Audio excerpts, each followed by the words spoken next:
So, what is the difference between empathy and sympathy? This is a question I get asked a lot, and I think at times we don't recognize the difference. So, sympathy is I feel sorry for you. I have an emotional connection. I feel what you're feeling. I can imagine what it's like to be you, and I feel sorry for you.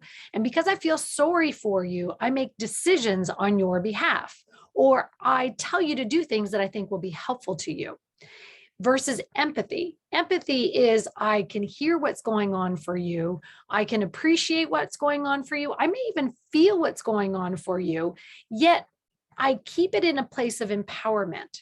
So empathy is I can acknowledge, I'm sorry to hear that you're dealing with this or that this happened. And then I can acknowledge a feeling that must be really sad or that must be really frustrating or that must make you feel lonely. I can acknowledge that there's a feeling attached to it, but I don't allow my ideas of what those feelings mean for you to decide how I should treat you or what I should tell you to do.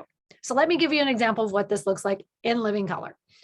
Last week, I was speaking with a client of mine who had gotten on a call and let me know that she was diagnosed with COVID, that she'd had COVID and she wasn't feeling very well. I immediately went to, oh my gosh, I'm so sorry. That's awful. Like, oh, why are you on this call? Because I had COVID in December and I remember how awful it was for me. So I was thinking it must be just as awful for her. And I was like, look, let's cut this meeting short. We just need to be for 10 minutes. And why don't I just email you all the information so we don't have to waste our time talking?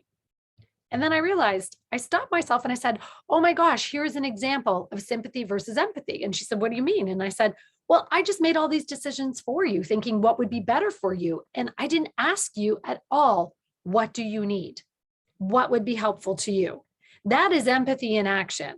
What do you need? I care about you. So tell me, what do you need versus me deciding for you?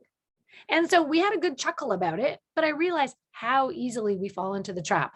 Sympathy versus empathy. And when people feel sorry for people or we pity them, I don't want to tell you what's going on for you or what's going on for me because I don't need your pity, but I would like you to acknowledge what I might be feeling and then we can discuss what I need. That's empathy.